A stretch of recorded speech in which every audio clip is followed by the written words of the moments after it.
નમસ્કાર મિત્રો, અમારી મનની શક્તિ ચેનલમાં આપનું હાર્દિક સ્વાગત છે. મનુષ્યની બરબાદીના જ્યારે દિવસો આવે છે ત્યારે તે કઈ 3 ભૂલો કરે છે. દર્શક મિત્રો, આ મહત્વપૂર્ણ જાણકારી આપણે આ કથાના માધ્યમથી જાણીશું. ઘણા સમય પહેલાંની વાત છે. ઉત્તર દિશામાં એક સોમપુર નામનું રાજ્ય હતું. તે રાજ્ય પોતાની સુખ, શાંતિ અને સમૃદ્ધિ માટે જાણીતું હતું. અહીંના રાજા પ્રતાપ નારાયણ તેમની ન્યાયપ્રિયતા અને દયાળુ સ્વભાવને કારણે પ્રસિદ્ધ હતા. તેમની પ્રજા તેમને પોતાના પિતા સમાન માનતી હતી. પ્રતાપ નારાયણ હંમેશા વિચારતા કે તેમના રાજ્યનો દરેક વ્યક્તિ સુખ અને શાંતિથી જીવન પસાર કરે. રાજા પ્રતાપ નારાયણનો એક પુત્ર હતો જેનું નામ હતું અર્જુન. અર્જુન બાળપણથી જ સારી વૈભવમાં ઉછર્યો હતો. તે ખૂબ જ સાહસિક અને શક્તિશાળી હતો. પરંતુ જેમ જેમ તે મોટો થતો ગયો તેમ તેમ તેના સ્વભાવમાં બદલાવ આવતો ગયો. તે ધીરે ધીરે ઘમંડી અને ક્રૂર બનતો ગયો. રાજા પ્રતાપ નારાયણ પોતાના પુત્રના સ્વભાવથી ખૂબ જ ચિંતિત રહેતા હતા. તેઓ વિચારતા કે કદાચ સમયની સાથે મારો પુત્ર સુધરી જશે. રાણી સુગંધા, જે પ્રેમ અને સંયમની મૂર્તિ હતી, તે પોતાના પુત્રને સુધારવાની ખૂબ કોશિશ કરતી હતી. તે અર્જુનને સમજાવતા કહેતી કે પુત્ર, એક રાજાની સૌથી મોટી તાકાત દયા અને ન્યાયપ્રિયતા હોય છે. જે પોતાની પ્રજા પર અત્યાચાર કરે છે તેનો અંત હંમેશા દુઃખદ હોય છે. પરંતુ અર્જુન પોતાની માએ કહેલી વાતો પર સહેજ પણ ધ્યાન આપતો ન હતો. તે પોતાની શક્તિ અને ઘમંડના નશામાં ખોવાયેલો રહેતો હતો. મિત્રો, કથા આગળ વધારતા પહેલાં તમને બધાને વિનંતી છે કે વિડીયોને લાઈક કરી શેર કરી દેજો અને અમારી ચેનલને જો હજુ સુધી સબસ્ક્રાઈબ ન કરી હોય તો સબસ્ક્રાઈબ પણ જરૂરથી કરી દેજો તથા કમેન્ટ બોક્સમાં જય શ્રી કૃષ્ણ અને હર હર મહાદેવ જરૂરથી લખી દેજો, જેથી ભગવાન ભોલેનાથ અને ભગવાન શ્રી કૃષ્ણની કૃપા તમારા સૌ પર નિરંતર બની રહે. સોમપુર રાજ્યના દક્ષિણમાં ચંદનવટી નામનું એક નાનું ગામ હતું. તે ગામમાં સત્યવતી નામની એક સાધારણ દીકરી રહેતી હતી. સત્યવતી તેની સાદગી, સુંદરતા અને સારા સ્વભાવને માટે જાણીતી હતી. એક દિવસે અર્જુને પોતાના દરબારમાં સત્યવતીની ચર્ચા સાંભળી. કોઈ દરબારીએ કહ્યું, મહારાજ, ચંદનવટી નામના ગામમાં એક છોકરી છે. તે ખૂબ જ સુંદર છે. આખા ગામમાં લોકો તેની પ્રશંસા કરે છે. અર્જુન આ સાંભળીને ચોંકી ઉઠે છે. તેણે તરત જ નિર્ણય કર્યો કે તે સત્યવતીને પોતાના મહેલમાં લાવશે અને તેની સાથે પ્રેમ વિવાહ કરશે, ભલે તેના માટે કાંઈ પણ કરવું પડે. જ્યારે રાજા પ્રતાપ નારાયણને અર્જુનની આ યોજનાની ખબર પડી ત્યારે તેમણે તેને રોકવાની ઘણી કોશિશ કરી. તેમણે અર્જુનને સમજાવ્યો, પુત્ર, એક રાજાનું કર્તવ્ય તેની પ્રજાની રક્ષા કરવાનું હોય છે, નહીં કે તેની સ્વતંત્રતા છીનવી લેવાનું. તારું આ પગલું ના કેવળ અન્યાયપૂર્ણ છે પરંતુ તારા માટે ખતરનાક પણ સાબિત થઈ શકે છે. પરંતુ અર્જુને તેમની એક પણ વાત સાંભળી નહીં. તેણે ક્રોધમાં કહ્યું, પિતાજી, હું યુવરાજ છું. મારી ઈચ્છા જ મારી શક્તિ છે. સત્યવતી હવે મારી હશે. દર્શક મિત્રો, તે રાતે અર્જુન પોતાના સૈનિકો સાથે ચંદનવટી પહોંચી જાય છે.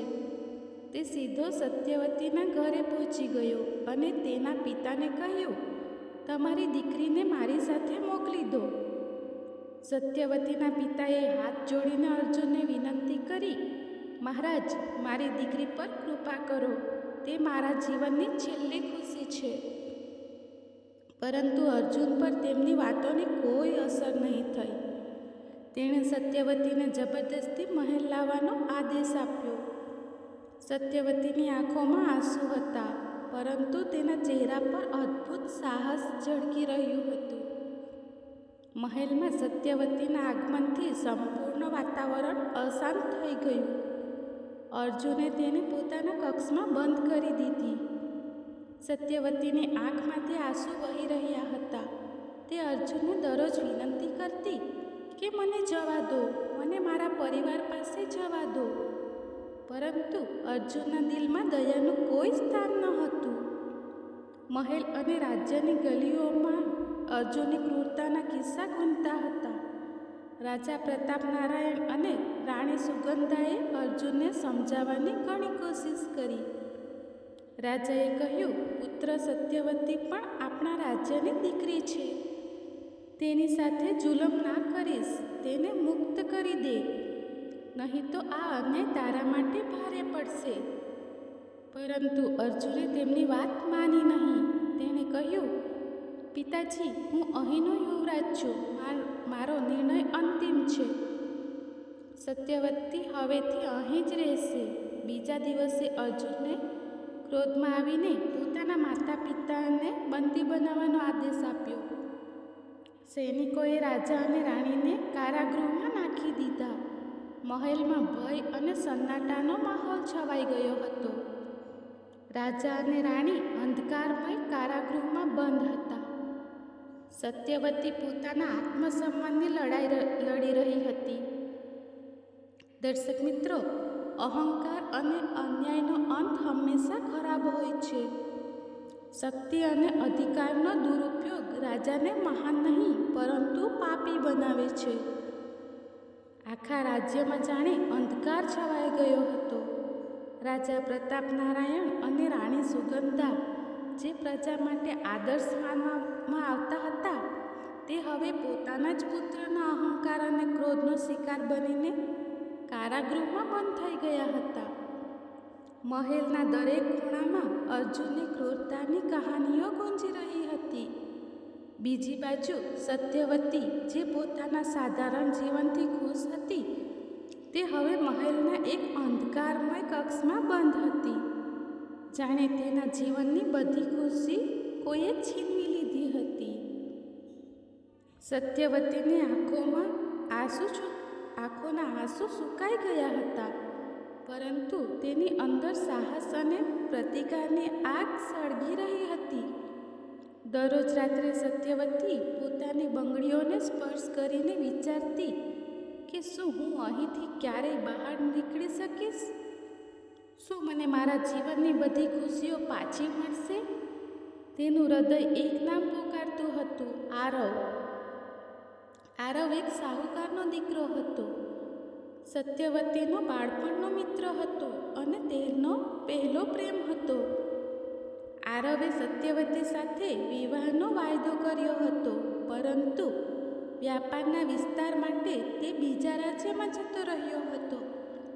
તેને વિશ્વાસ હતો કે જ્યારે તે પાછો આવશે ત્યારે બધું એવું જ હશે જેવું તે છોડીને ગયો હતો. ઘણા મહિના બાદ આરવ જ્યારે પોતાના ગામમાં પાછો આવે છે ત્યારે તેણે જોયું કે ગામનો માહોલ પહેલાં જેવો ન હતો. ચારે બાજુ ઉદાસીનતા અને ડરનો માહોલ હતો. તે તરત જ પોતાના ઘરે પહોંચ્યો. ત્યારે તેના પિતાજીએ તેને ગંભીરતાથી બોલાવીને કહ્યું, પુત્ર, તું નથી જાણતો કે અહીં શું થઈ રહ્યું છે? આરવે ચિંતાથી પૂછ્યું, પિતાજી, શું થઈ રહ્યું છે? ત્યારે તેના પિતાજીએ કહ્યું, યુવરાજ, અર્જુને આપણી સત્યવતીને જબરદસ્તી મહેલમાં લઈ જઈને બંદી બનાવી દીધી છે. તેણે તેના પરિવારને ધમકી આપી છે અને કોઈ પણ વ્યક્તિને તેમની મદદ કરવાની અનુમતિ નથી. દર્શક મિત્રો, આ સાંભળીને આરવનો ચહેરો ગુસ્સા અને ચિંતાથી લાલ થઈ જાય છે. તેણે નક્કી કરી લીધું કે હું સત્યવતીને તે પિંજરામાંથી જરૂર બહાર કાઢી લઈશ, ભલે તેના માટે મારે મારો જીવ કેમ ન આપવો પડે. મહેલમાં બંધ સત્યવતી પણ હાર માનવા માટે તૈયાર ન હતી. તેણે ઘણીવાર ભાગવાની કોશિશ કરી, પરંતુ અર્જુનના સખ્ત બંદોબસ્તે તેની દરેક યોજનાને નિષ્ફળ બનાવી દીધી. તેમ છતાં પણ તેણે હિંમત હારી નહીં. તે સેવકો અને ચોકીદારોના વ્યવહારને ધ્યાનપૂર્વક જોવા લાગી. તેને ભરોસો હતો, એક દિવસે તેને મોકો જરૂર મળશે. દર્શક મિત્રો, બીજી બાજુ આરવે સત્યવતીને બચાવવાનો નિર્ણય કરી લીધો. તેણે ગામના કેટલાક વિશ્વાસુ લોકોને ભેગા કર્યા અને તેમની પાસે મદદ માંગી. એક વૃદ્ધ સેનાપતિએ તેને ચેતવ્યો અને કહ્યું કે પુત્ર, યુવરાજ અર્જુન ખૂબ જ ક્રૂર છે અને તેનો મહેલ અભેદ્ય છે. ત્યાં જઈને સત્યવતીને બચાવવાની આત્મઘાતી હોઈ શકે છે. પરંતુ આરવે દ્રઢતાથી કહ્યું, જો મેં કોશિશ ના કરી તો સત્યવતીની સાથે સાથે આ રાજ્યની આત્મા પણ મરી જશે. આરવે મહેલમાં પ્રવેશ કરવા માટે એક યોજના બનાવી. તેણે એક જૂના દરબારી સાથે સંપર્ક કર્યો, જેણે તેને ગુપ્ત રસ્તાઓની જાણકારી આપી. આ રસ્તાઓ મહેલના પાછળના ભાગ સુધી જતા હતા. દરબારીએ કહ્યું, તમે સાવધાન રહેજો, આ રસ્તાઓ ખૂબ જ ખતરનાક છે. આરવે તે ગુપ્ત રસ્તાઓથી મહેલમાં પ્રવેશ કરી લીધો. તે ચૂપચાપ દરેક કક્ષ અને ગલીઓને ધ્યાનપૂર્વક જોતો રહ્યો, પરંતુ સત્યવતીનું કોઈ નિશાન નહોતું મળી રહ્યું. મહેલના અંધકારમય રસ્તાઓમાંથી સત્યવતીને શોધતા શોધતા આરવ બેચેન થઈ ગયો હતો. ત્યારે એક પહેરેદાર તેને જોઈ લે છે અને જોરથી ચિલ્લાય છે, કોણ છે તું અને અહીં શું કરી રહ્યો છે? આરવ સમજી ગયો હતો કે હવે તેનો ભાંડો ફૂટી જશે. તે ખૂબ જ ઝડપથી મહેલમાંથી બહાર નીકળવા માટે ભાગે છે. પહેરેદાર તેની પાછળ દોડે છે, પરંતુ આરવે પોતાની સ્ફૂર્તિ અને ચતુરાઈથી મહેલની સીમાને પાર કરી લે છે. રાતના અંધકારમાં ભાગતા ભાગતા આરવ થાકી ગયો હતો. તે બીજા નગરની પાસે એક વૃક્ષ નીચે આરામ કરવા લાગે છે. ત્યારે તેની નજર બાજુમાં બેઠેલી એક છોકરી પર પડે. તે છોકરીનો ચહેરો ચાંદનીમાં ચમકી રહ્યો હતો. તે ખૂબ જ સુંદર હતી, પરંતુ તેના ચહેરા પર ઉદાસીનો ભાવ દેખાઈ રહ્યો હતો. આરવે નજીક જઈને પૂછ્યું, તું કોણ છે અને આટલી મોડી રાત્રે અહીં શું કરી રહી છે? ત્યારે તે છોકરીએ ધીરે ધીરે તેની બાજુ જોયું. તેની આંખોમાં દર્દ અને ગુસ્સાનું મિશ્રણ હતું. તેણે કહ્યું, હું એક ઈચ્છાધારી નાગિન છું. મારું નામ નાગેશ્વરી છે. આ સાંભળીને આરવને આશ્ચર્ય થયું અને તેણે પૂછ્યું, ઈચ્છાધારી નાગિન, તો અહીં કેમ છો? નાગેશ્વરીએ ઊંડો શ્વાસ લઈને કહ્યું, આ રાજ્યના યુવરાજ અર્જુને મારા પતિ, જે ઈચ્છાધારી નાગ હતા, તેને મારી નાખ્યા. તે નિર્દોષ હતા, પરંતુ અર્જુને પોતાની શક્તિ દેખાડવા માટે તેમને મારી નાખ્યા. તેની આંખોમાં દર્દની સાથે બદલાની આગ સળગી રહી હતી. હું ત્યારથી જ આ અવસરની તલાશમાં છું કે આ દુષ્ટ રાજકુમાર સાથે હું બદલો લઈ શકું. દર્શક મિત્રો, આરવે નાગેશ્વરીની વાતને ધ્યાનપૂર્વક સાંભળી. તેને લાગ્યું કે કિસ્મતે બીજી એક સત્યવતી સાથે તેનો ભેટો કરાવી દીધો છે. તેણે કહ્યું, નાગેશ્વરી, હું પણ અર્જુનના અત્યાચારનો શિકાર છું. તેણે મારી સત્યવતીને મહેલમાં કેદ કરી દીધી છે. મને તારી મદદની જરૂર છે. નાગેશ્વરીએ આરવની તરફ જોયું અને કહ્યું, તારા દિલમાં સત્ય અને સાહસ ઝળકી રહ્યું છે. હું જરૂર તારી મદદ કરીશ, પરંતુ આ સંઘર્ષમાં તારે પણ મારી મદદ કરવી પડશે. આરવે તેની મદદ કરવાનું વચન આપ્યું. તારો બદલો હવે મારો ઉદ્દેશ હશે, પરંતુ પહેલાં આપણે સત્યવતીને બચાવવી પડશે. કહેવાય છે કે અન્યાયનો અંત કરવા માટે ક્યારેક સહયોગ અને બલિદાનની જરૂર પડે છે. અત્યાચારી ભલે ગમે તેટલો શક્તિશાળી કેમ ન હોય, પરંતુ પતન એક દિવસ જરૂર થાય છે. મિત્રો, સોમપુર રાજ્ય પર અત્યાચારનો પડછાયો ઘેરો બની રહ્યો હતો. યુવરાજ અર્જુનનું ઘમંડ અને ક્રૂરતા ચરમસીમાએ હતી. રાજા પ્રતાપનારાયણ અને રાણી સુગંધા કારાગૃહમાં બંધ હતા. સત્યવતી મહેલના અંધકારમય કક્ષમાં ખૂબ જ ગભરાયેલી હતી, પરંતુ તેનું સાહસ અને આત્મસન્માન તેને હારવા નહોતું દઈ રહ્યું. અને હવે આરવ અને ઈચ્છાધારી નાગિન નાગેશ્વરીએ અર્જુનના અત્યાચારને ખતમ કરવાનો નિર્ણય કરી લીધો હતો.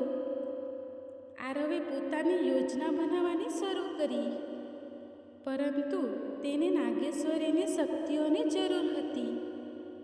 નાગેશ્વરીએ કહ્યું, હું મારી ઈચ્છાધારી શક્તિઓનો ઉપયોગ મહેલમાં પ્રવેશ કરવા માટે કરી શકું છું. ત્યાંની હું દરેક ખૂણાની જાણકારી મેળવી શકું છું અને સત્યવતીને ક્યાં બંદી બનાવીને રાખી છે તેની પણ જાણકારી મેળવી શકું છું. પરંતુ યાદ રાખજે, હું આ કામમાં તારી મદદ કરીશ, પરંતુ બદલામાં મારે અર્જુનને ખતમ કરવા માટેનો મોકો જોઈએ છે. આરવે ગંભીરતાથી કહ્યું, તારી મદદ વગર આ કામ અસંભવ છે. તારો બદલો લેવા મારો પણ ઉદ્દેશ છે, પરંતુ સૌથી પહેલાં આપણે સત્યવતી અને રાજા રાણીને બચાવવા પડશે. આ ફક્ત આપણી લડાઈ નથી, પરંતુ આખા રાજ્યની આત્માને બચાવવાનો સંઘર્ષ છે. રાતનો અંધકાર છવાઈ ગયો હતો. નાગેશ્વરીએ પોતાની ઈચ્છાધારી શક્તિઓનો ઉપયોગ કર્યો. નાગેશ્વરીએ સ્ફૂર્તિથી મહેલની ઊંચી દિવાલોને પાર કરીને મહેલની અંદર પ્રવેશ કરી લીધો. મહેલની ગલીઓ અંધકાર અને સન્નાટામાં ડૂબેલી હતી. ચોકીદાર ચોકી કરવામાં વ્યસ્ત હતા, પરંતુ કોઈએ નહોતું જાણતું કે એક નાગણ તેમની વચ્ચેથી પસાર થઈ રહી છે. નાગેશ્વરીએ ચૂપચાપ દરેક દિશાઓમાં નજર કરી. સૌથી પહેલાં નાગેશ્વરીએ કારાગૃહનો રસ્તો શોધ્યો. ત્યાં તેણે રાજા પ્રતાપનારાયણ અને રાણી સુગંધાને એક અંધકારમય કારાગૃહમાં જોયા. તેમના ચહેરા ઉપર થાક અને નિરાશાનો ભાવ હતો. નાગેશ્વરીએ તેમની વાતચીત સાંભળી. રાજા પ્રતાપનારાયણે ધીમેથી કહ્યું, મને વિશ્વાસ છે કે અર્જુનનો આ ઘમંડ અને અત્યાચાર એક દિવસ તેને ડૂબાડી દેશે. પરંતુ મને સત્યવતીની ખૂબ ચિંતા છે. તે બિચારી એકલી આ મહેલમાં કેટલી પીડા સહન કરી રહી હશે. રાણી સુગંધાએ તેમને આશ્વાસન આપ્યું કે કોઈને કોઈ જરૂર આવશે અને આ અન્યાયને ખતમ કરશે. આપણે ભગવાન પર ભરોસો રાખવો પડશે. આપણો પુત્ર તો હવે કંસ બની ગયો છે. નાગેશ્વરીએ તેમની વાતોને ધ્યાનથી સાંભળી અને પછી આગળ વધી. તેણે સત્યવતીને શોધવાની કોશિશ કરી. બીજા એક બંદીગૃહમાં તેણે સત્યવતીને બેઠેલી જોઈ. સત્યવતીની આંખો સોજાઈ ગઈ હતી, પરંતુ તેના ચહેરા ઉપર એક વિશ્વાસ હતો. સત્યવતી કંઈક મનમાં બોલી રહી હતી. નાગેશ્વરીએ તેની આ વાતો સાંભળી કે આરવ, મને વિશ્વાસ છે કે તું મને બચાવવા જરૂર આવીશ. સત્યવતીનો આ વિશ્વાસ નાગેશ્વરીની અંદર બદલાની આગને વધુ મજબૂત કરી રહ્યો હતો. તેણે બંદીગૃહ અને મહેલમાં જે સુરક્ષા વ્યવસ્થા હતી તેની જાણકારી મેળવી અને તેણે સમજી લીધું કે સત્યવતી અને રાજા રાણીને કેવી રીતે બચાવી શકાય. મહેલમાંથી બધી જ જાણકારી ભેગી કર્યા બાદ નાગેશ્વરી સ્ફૂર્તિથી મહેલની બહાર આવી ગઈ. પછી તે આરવ પાસે પહોંચી, જે આતુરતાપૂર્વક તેની રાહ જોઈ રહ્યો હતો. નાગેશ્વરીએ કહ્યું, મેં બધું જોઈ લીધું છે. રાજા અને રાણી એક કારાગૃહમાં બંધ છે અને સત્યવતી બીજા એક કારાગૃહમાં બંધ છે. તેમની હાલત ખૂબ જ ખરાબ છે, પરંતુ મહેલની સુરક્ષામાં કેટલી કમજોરીઓ છે જેનો આપણે ફાયદો ઉઠાવી શકીશું. આરવે ધ્યાનપૂર્વક તેની વાત સાંભળી અને ગંભીરતાથી કહ્યું, હવે આપણે બંને ભેગા મળીને એક યોજના બનાવવી પડશે. આ લડાઈ ફક્ત સત્યવતીને બચાવવાની નથી, પરંતુ અર્જુનના ઘમંડ અને અત્યાચારને ખતમ કરવાની છે. આરવે કહ્યું, અર્જુન પોતાની વિલાસિતા અને સ્ત્રીઓ પ્રત્યેના આકર્ષણમાં ડૂબેલો છે. આપણે તેનો લાભ ઉઠાવવો પડશે. નાગેશ્વરી, તારી ઈચ્છાધારી શક્તિઓનો ઉપયોગ કરીને એક સુંદર સ્ત્રીનું રૂપ ધારણ કરવું પડશે. આરવે સમજાવતા કહ્યું, તું એક અત્યંત સુંદર રાજકુમારીનું રૂપ લઈને મહેલમાં પ્રવેશ કરી લે. અર્જુન તારી સુંદરતાની જાળમાં ફસાઈ જશે. એકવાર જ્યારે તે તારા પર ભરોસો કરી લે, ત્યારબાદ આપણે તેના પતનની શરૂઆત કરી દઈશું. નાગેશ્વરીએ ગંભીરતાથી પોતાનું મસ્તક હલાવ્યું અને કહ્યું, આ યોગ્ય છે. હું આવું જ કરીશ. અર્જુનને ખતમ કરવાનો યોગ્ય સમય આવી ગયો છે. મહેલમાં અર્જુનનો અત્યાચાર ચરમસીમાએ પહોંચી ગયો હતો. તેની ક્રૂરતાથી ન કેવળ સત્યવતી પરંતુ બીજી પણ નિર્દોષ છોકરીઓને તેણે બંદી બનાવીને રાખી હતી. તેની તાનાશાહીથી રાજ્યના લોકો ભય અને નિરાશામાં જીવી રહ્યા હતા. આરવ અને નાગેશ્વરીએ નક્કી કરી લીધું હતું કે તે આ અત્યાચારનો અંત જરૂર કરશે. નાગેશ્વરીએ કહ્યું, હું અર્જુનના મહેલમાં જઈશ, પરંતુ તારે ત્યાં રહીને સતર્ક રહેવું પડશે. સત્યવતી, રાજા અને રાણીને બચાવવું એ આપણું પહેલું કામ છે. ત્યારબાદ આપણે અર્જુનને ખતમ કરી દઈશું. સોનપુરમાં અંધકાર વધારે ફેલાઈ રહ્યો હતો. અર્જુનનો અત્યાચાર અને ઘમંડ રાજ્યના દરેક ગલીઓમાં અને લોકોના હૃદયમાં ભારે પડી રહ્યો હતો. બીજી બાજુ ઈચ્છાધારી નાગિન નાગેશ્વરી અને આરવે ભેગા મળીને આ અત્યાચારને ખતમ કરવાનો નિર્ણય કરી લીધો. તેમની યોજના ખૂબ જ ચતુરાઈ અને સાહસથી ભરેલી હતી. નાગેશ્વરીએ પોતાની શક્તિઓનો ઉપયોગ કરીને અર્જુનને તેની જાળમાં ફસાવવાનો નિર્ણય કરી લીધો હતો. નાગેશ્વરીએ પોતાની ઈચ્છાધારી શક્તિઓથી એક અત્યંત સુંદર સ્ત્રીનું રૂપ ધારણ કરી લીધું. તે હવે કોઈ રાજકુમારીથી કમ નહોતી લાગી રહી. તેનો ચહેરો ચમકી રહ્યો હતો અને તેની ચાલ એટલી મોહક હતી કે કોઈ પણ વ્યક્તિ તેનાથી મંત્રમુગ્ધ થઈ શકતો. તેણે શાહી ઘરેણાં અને કપડાં પહેરી લીધા, જેથી તે હકીકતમાં રાજમહેલની રાજકુમારી લાગે. આરવે તેને ચેતવી કે મહેલમાં દરેક જગ્યાએ સૈનિક અને જાસૂસો ફેલાયેલા છે. તારે ખૂબ જ સતર્ક રહેવું પડશે, પરંતુ મને વિશ્વાસ છે કે તું જરૂર સફળ થઈશ. હું મહેલની બહારની સ્થિતિ પર નજર રાખીશ અને યોગ્ય સમયે તારી મદદ કરવા પહોંચી જઈશ. દર્શક મિત્રો, રાતનો સમય હતો. ચારે બાજુ સન્નાટો છવાયેલો હતો. નાગેશ્વરી એક સુંદર રાજકુમારીનું રૂપ લઈને મહેલના દ્વાર પર પહોંચી. ચોકીદારે જેવી તેને જોઈ ત્યારે તે તેની સુંદરતા જોઈને દંગ રહી ગયો. ચોકીદારે પૂછ્યું, તમે કોણ છો અને આટલી રાત્રે અહીં મહેલમાં કેમ આવ્યા છો? નાગેશ્વરીએ ધીરે ધીરે મુસ્કરાવીને કહ્યું, હું નજીકના રાજ્યની રાજકુમારી છું. અમારા રાજ્ય પર દુશ્મનોએ હુમલો કરી દીધો છે. મારા પિતા રાજા આ યુદ્ધમાં મૃત્યુ પામ્યા છે અને અમારું રાજ્ય સંપૂર્ણ રીતે નષ્ટ થઈ ગયું છે. હવે મારી પાસે કોઈ શરણ નથી. મેં સાંભળ્યું છે કે સોમપુરના રાજકુમાર અર્જુન ખૂબ જ પ્રતાપી અને શક્તિશાળી છે.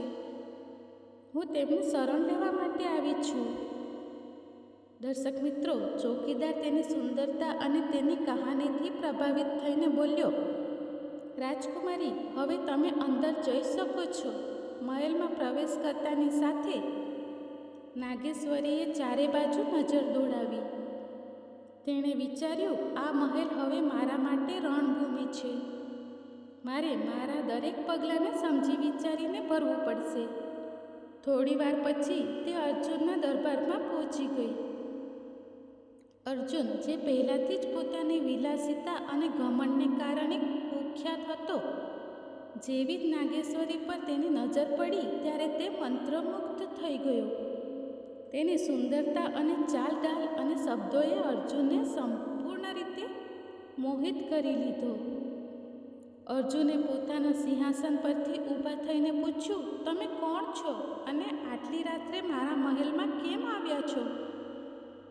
નાગેશ્વરીએ ધીરેથી પોતાના ચહેરા પરથી ઘૂંઘટ ઉઠાવ્યો અને કહ્યું, મહારાજ, હું બાજુના રાજ્યની રાજકુમારી છું. અમારું રાજ્ય નષ્ટ થઈ ગયું છે અને મારા પિતાજી તે યુદ્ધમાં મૃત્યુ પામ્યા છે. હવે મારી પાસે કોઈ શરણ નથી. મને વિશ્વાસ છે કે તમારા જેવા પ્રતાપી અને શક્તિશાળી રાજકુમાર મારી રક્ષા જરૂર કરશે. દર્શક મિત્રો, અર્જુન જે પહેલાંથી જ નાગેશ્વરીની સુંદરતાથી પ્રભાવિત થઈ ગયો હતો, તે નાગેશ્વરીની કથા સાંભળીને વધારે મોહિત થઈ જાય છે. તેણે કહ્યું, રાજકુમારી, તમારા જેવી સુંદર અને વીર સ્ત્રીને કોણ શરણ આપવાનું નહીં ઈચ્છે? તમે મારા મહેલમાં સંપૂર્ણ રીતે સુરક્ષિત છો. પરંતુ જો તમે મારી રાણી બનવાનો સ્વીકાર કરો તો હું ના કેવળ તમારી રક્ષા કરીશ, પરંતુ તમને આ મહેલની મહારાણી પણ બનાવી દઈશ. નાગેશ્વરીએ મનમાં ને મનમાં વિચાર કર્યો કે આ એવું જ થઈ રહ્યું છે જેવું મેં વિચાર્યું હતું. આ ઘમંડી અને અત્યાચારી વ્યક્તિ મારી સુંદરતાની જાળમાં ફસાઈ ગયો છે. તેણે અર્જુનના પ્રસ્તાવને સ્વીકાર કરવાનું નાટક કર્યું અને કહ્યું, મહારાજ, જો તમારી ઈચ્છા છે તો હું તેને સ્વીકાર કરું છું. અર્જુન ખૂબ જ ખુશ થઈ ગયો. તેણે આખા મહેલમાં ઘોષણા કરાવી દીધી કે હવે આ નવી રાજકુમારી તેની રાણી બનશે. તેને મહેલમાં એક વિશેષ સ્થાન અને કક્ષ આપવામાં આવ્યો. પરંતુ નાગેશ્વરીનું ધ્યાન ફક્ત પોતાના લક્ષ્ય પર હતું. સત્યવતી, રાજા, રાણી અને બીજા બંદીઓને મુક્ત કરવાનો એ તેનો ઉદ્દેશ્ય હતો. દરેક રાત્રે નાગેશ્વરી મહેલના અલગ અલગ ભાગોની જાણકારી મેળવતી. તેણે ચોકીદારની ગતિવિધિઓ, કારગૃહની સુરક્ષા અને પ્રબંધો તથા અર્જુનની દિનચર્યાનું ધ્યાનપૂર્વક અધ્યયન કર્યું. નાગેશ્વરીએ એક રાત્રે ગુપ્ત માર્ગનો ઉપયોગ કરી મહેલની બહાર નીકળવાનો રસ્તો શોધી લીધો. તેણે આરો સાથે મુલાકાત કરી અને કહ્યું, મેં મહેલના બધા જ ખૂણાનું નિરીક્ષણ કરી લીધું છે. સત્યવતી, રાજા અને રાણી કારાગૃહમાં કેદ છે. પહેરો ખૂબ જ સખત છે. અર્જુન હવે મારા પર ખૂબ જ વિશ્વાસ કરી રહ્યો છે. આપણે આ સ્થિતિનો ફાયદો ઉઠાવવો પડશે. આરવે કહ્યું, આપણે જલ્દી જ તેમ કરીશું. અર્જુનનો અત્યાચાર દિવસને દિવસ વધી રહ્યો છે. તારું મહેલમાં રહેવું એ આપણા માટે સૌથી મોટો લાભ છે. આરવ અને નાગેશ્વરીએ ભેગા મળીને અર્જુનના અત્યાચારને ખતમ કરવાની અને બંદીઓને બચાવવાની યોજના બનાવી. નાગેશ્વરીએ કહ્યું, મહેલના પાછળના જંગલમાં એક ગુપ્ત દરવાજો છે. હું સત્યવતી, રાજા, રાણી અને બાકી બંદીઓને લઈને ત્યાં આવીશ. તું ત્યાં રાહ જોજે. આરવે દૃઢતાપૂર્વક કહ્યું, ઠીક છે. હું બધાને સુરક્ષિત રીતે તે ગુફા સુધી લઈ જઈશ. તારું સાહસ જ આપણને આ સંઘર્ષમાં જીત અપાવશે. ઠીક છે. મહેલમાં રાજકુમારીના રૂપમાં રહીને નાગેશ્વરીએ રાજકુમાર અર્જુનની દરેક ગતિવિધિઓ પર નજર બનાવી રાખી હતી. તેણે રાજકુમારની સેવા કરતાં તેની પ્રસન્નતાનું ધ્યાન રાખ્યું, પરંતુ અંદરથી તે યોગ્ય સમયની રાહ જોઈ રહી હતી. એક રાત્રે જ્યારે અર્જુન ખૂબ જ ઘોર નિંદ્રામાં હતો, ત્યારે નાગેશ્વરી મહેલના કારાગૃહ તરફ જવા લાગી. રસ્તામાં તેણે જોયું કે ચોકીદાર થાકી ગયા હતા. પોતાની ઈચ્છાધારી શક્તિનો ઉપયોગ કરીને તેણે કેટલાક ચોકીદારોને ભ્રમિત કર્યા અને તેમને બીજી દિશામાં મોકલી દીધા. ધીરે ધીરે નાગેશ્વરી કારાગૃહની અંદર જતી રહી. સૌથી પહેલાં તેણે રાજા પ્રતાપનારાયણ અને રાણી સુગંધાની કારાગૃહ ખોલી. રાજાએ તેને જોઈને તરત પૂછ્યું, તું કોણ છે અને અમારી મદદ કેમ કરી રહી છે? નાગેશ્વરીએ કહ્યું, મને આરવે મોકલી છે. હું એક ઈચ્છાધારી નાગણ છું. અમે બંનેએ ભેગા મળીને આ રાજ્યને અહીંના ક્રૂર રાજકુમારથી મુક્ત કરાવવાનો નિર્ણય કર્યો છે. કૃપા કરીને તમે ચૂપચાપ મારી સાથે ચાલો. રાજા રાણી ચૂપચાપ તેની સાથે ચાલવા લાગ્યા. ત્યારબાદ નાગેશ્વરી સત્યવતીના કારાગૃહ તરફ જાય છે.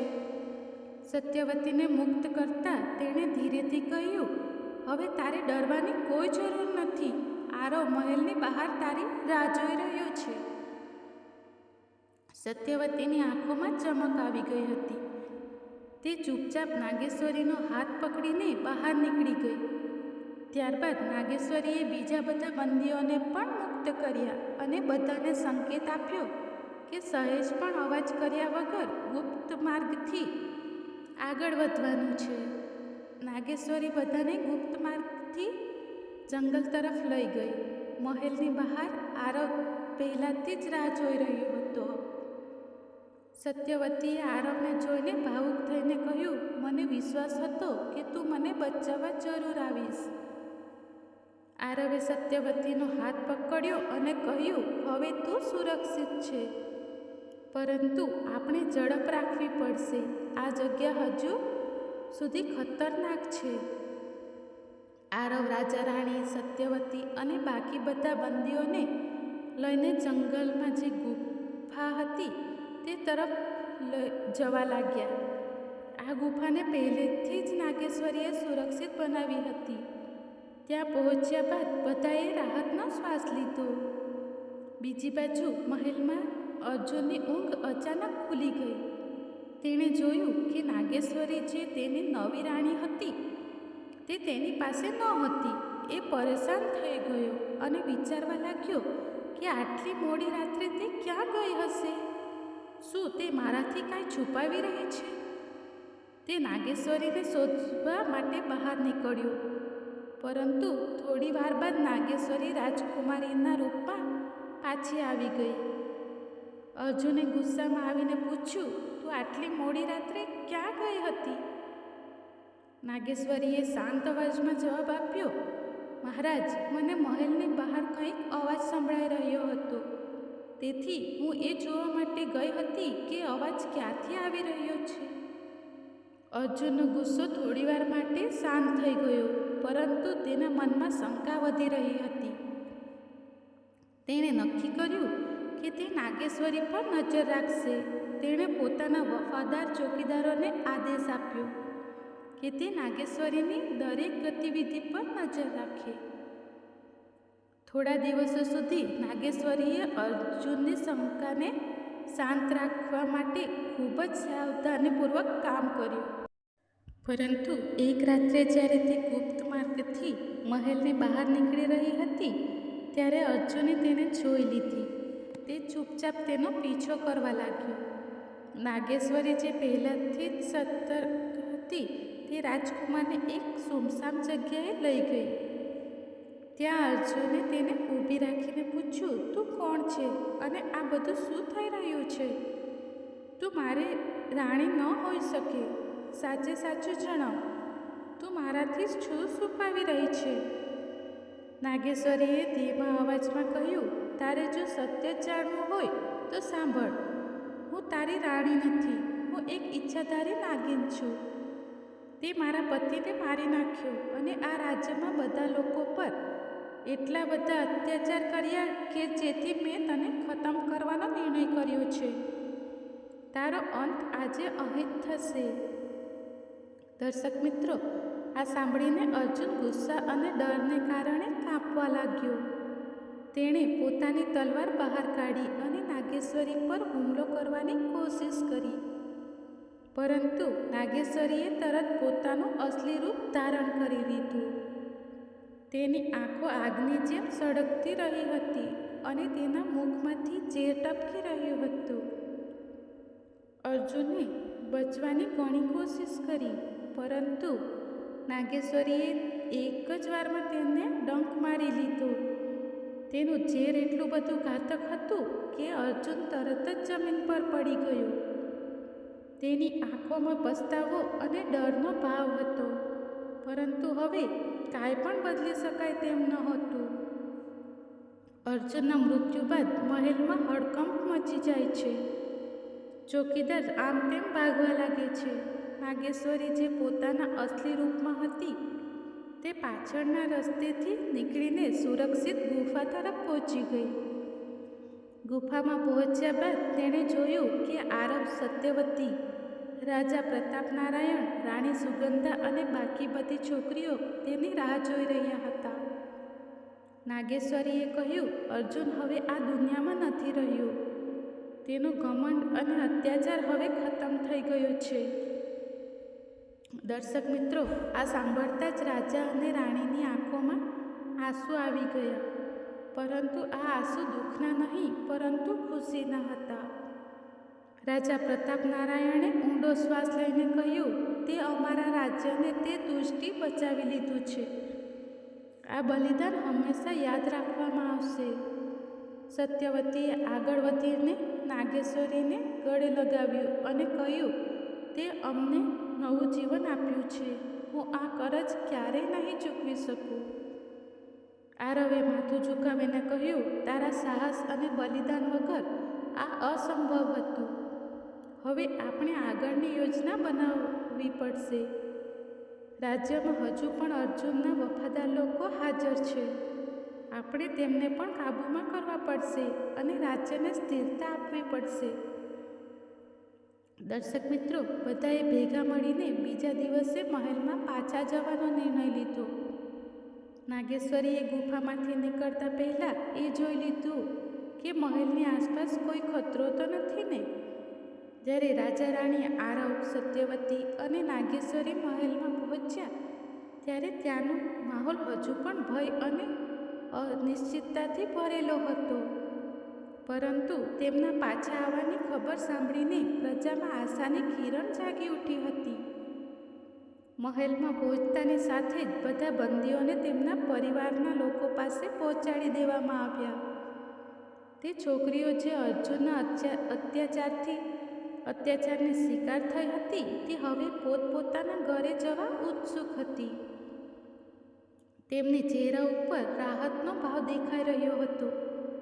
થોડા દિવસો બાદ રાજા પ્રતાપનારાયણે રાજ્યના બધા જ મંત્રીઓ અને જનપ્રતિનિધિઓને મહેલમાં બોલાવ્યા અને એક ભવ્ય દરબારનું આયોજન કરવામાં આવ્યું.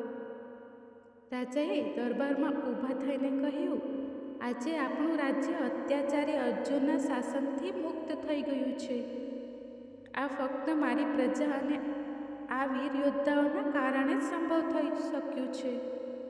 હું આરવ અને નાગેશ્વરીનો હૃદયથી આભાર વ્યક્ત કરું છું, જેમણે પોતાના જીવની બાજી લગાવીને આપણા રાજ્યને બચાવ્યું છે.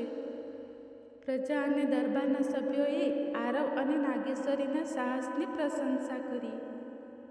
રાજાએ આગળ કહ્યું, હવે મારી ઉંમર થઈ ગઈ છે. હું નથી ઈચ્છતો કે આ રાજ્યને હવે મારા જેવા ઘરડા અને થાકેલા રાજા દ્વારા ચલાવવામાં આવે. આપણા રાજ્યને હવે યુવાન, સાહસી અને ન્યાયપ્રિય રાજાની જરૂર છે. આજે હું ઘોષણા કરું છું કે આરવ સોમપુરનો નવો રાજા બનશે. આ સાંભળીને આરવે હેરાનીથી કહ્યું, મહારાજ, હું તો એક સાધારણ સાહુકારનો દીકરો છું. રાજપાટ સંભાળવાનો એ મારા હાથની વાત નથી.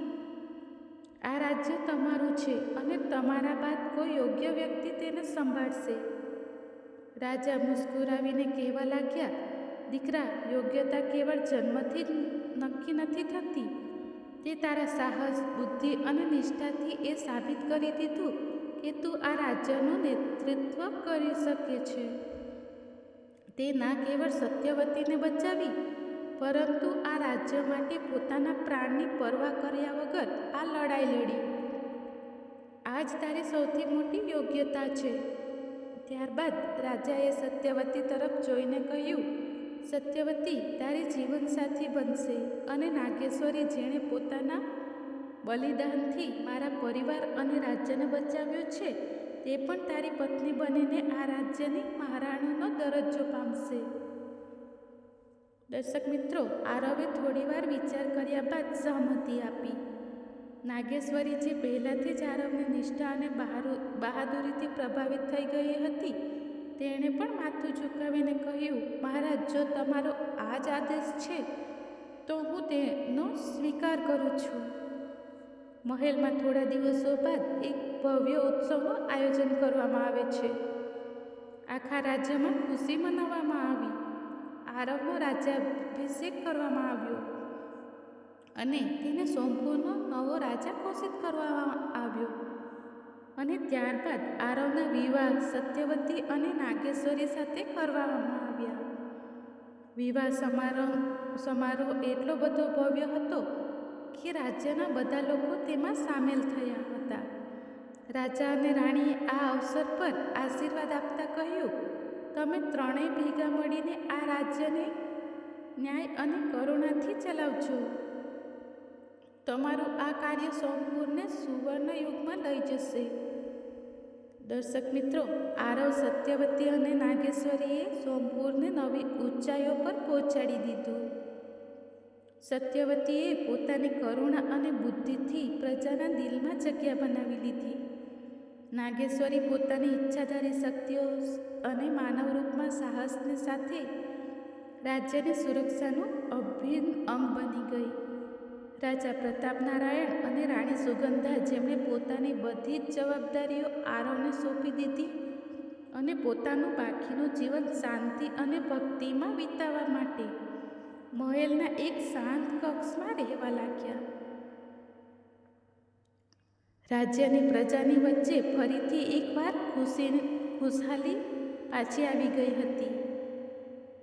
આરવ, સત્યવતી અને નાગેશ્વરીની જોડીએ એ સાબિત કરી દીધું હતું કે પ્રેમ, વિશ્વાસ અને સમર્પણ કોઈપણ પડકારને પાર કરી શકે છે.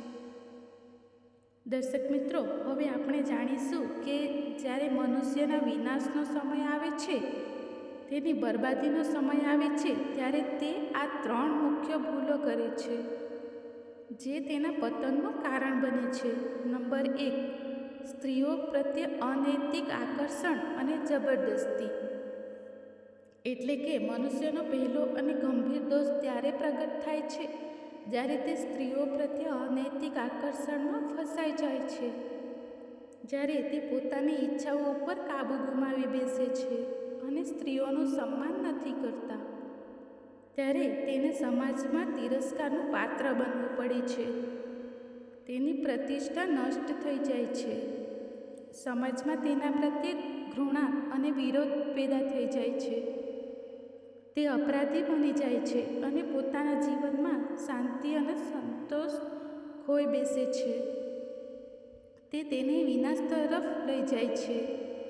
ઉદાહરણ તરીકે, પૌરાણિક કથાઓમાં રાવણનું પતન માતા સીતાના હરણને કારણે થયું હતું. તે પોતાની શક્તિ અને અહંકારમાં સ્ત્રીઓ પ્રત્યે અનૈતિક વ્યવહાર કરતો હતો અને તેના કારણે તેનો સર્વનાશ થયો.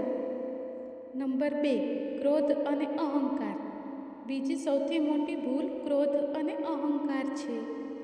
જ્યારે વ્યક્તિને પોતાની શક્તિ, ધન અને જ્ઞાનનો અહંકાર થઈ જાય છે, ત્યારે તે સાચા ખોટામાં ભેદ કરી શકતો નથી. તે પોતાનાથી દૂર થઈ જાય છે. અહંકાર તેને ખોટા નિર્ણયો લેવા માટે મજબૂર કરે છે. તે બીજાને તુચ્છ સમજવા લાગે છે અને પોતાને અજેય માને છે. આ જ અહંકાર તેને સૌથી મોટા અને છેલ્લા ખોટા પગલાં ભરવા માટે મજબૂર કરે છે. મહાભારતમાં કૌરવોનો વિનાશ તેમના અહંકારને કારણે થયો હતો. દુર્યોધનનો ક્રોધ અને આંધળો અહંકાર તેની હાર અને કૌરવ વંશના વિનાશનું કારણ બન્યો હતો. નંબર 3, લોભ અને અધર્મ.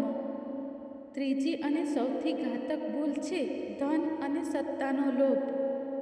જ્યારે વ્યક્તિ પોતાની ઈચ્છા અને લાલચની પાછળ ભાગવા લાગે છે, ત્યારે તે પોતાના ધર્મ અને કર્તવ્યને ભૂલી જાય છે. તે અનૈતિક સાધનોથી ધન ભેગું કરે છે, પોતાના લોભને કારણે બીજાનું શોષણ કરે છે. ધીરે ધીરે તેનું નૈતિક પતન થાય છે અને તે પોતાની જ જાળમાં ફસાઈ જાય છે. અંતમાં ધન અને સત્તાની લાલચ તેને નષ્ટ કરી દે છે. ઉદાહરણ તરીકે દુર્યોધન અને શકુનીનો લોભ. તેમનું છળકપટ તેમને જુગારના રસ્તા પર લઈ ગયું, જેના કારણે મહાભારતનું યુદ્ધ થયું અને તેમનો વિનાશ થયો. મનુષ્યના વિનાશનો સમય ત્યારે આવે છે જ્યારે તે આ 3 ભૂલોને કરે છે. નંબર 1, સ્ત્રીઓનું અપમાન અને તેમના પ્રત્યે અનૈતિક વ્યવહાર. નંબર 2, ક્રોધ અને અહંકાર. નંબર 3, લોભ અને અધર્મ. દર્શક મિત્રો, આનાથી બચવા માટે મનુષ્યએ પોતાના કર્મો પર ધ્યાન આપવું જોઈએ અને પોતાના જીવનને નૈતિકતા, સહનશીલતા અને કરુણા સાથે જીવવું જોઈએ. જો તે આ 3 કમજોરીઓથી બચી જાય છે તો તે ન કેવળ પોતાની જાતને પરંતુ સમાજને પણ વિનાશથી બચાવી શકે છે. તો દર્શક મિત્રો, આશા રાખું છું કે તમને આ કથા પસંદ આવી હશે. તો અમારા આ વિડીયોને લાઈક કરી શેર જરૂર કરજો અને હજુ સુધી અમારી ચેનલને સબસ્ક્રાઈબ ન કરી હોય તો સબસ્ક્રાઈબ પણ જરૂરથી કરી દેજો તથા કમેન્ટ બોક્સમાં હર હર મહાદેવ અને જય શ્રી કૃષ્ણ જરૂરથી લખી દેજો. ધન્યવાદ મિત્રો.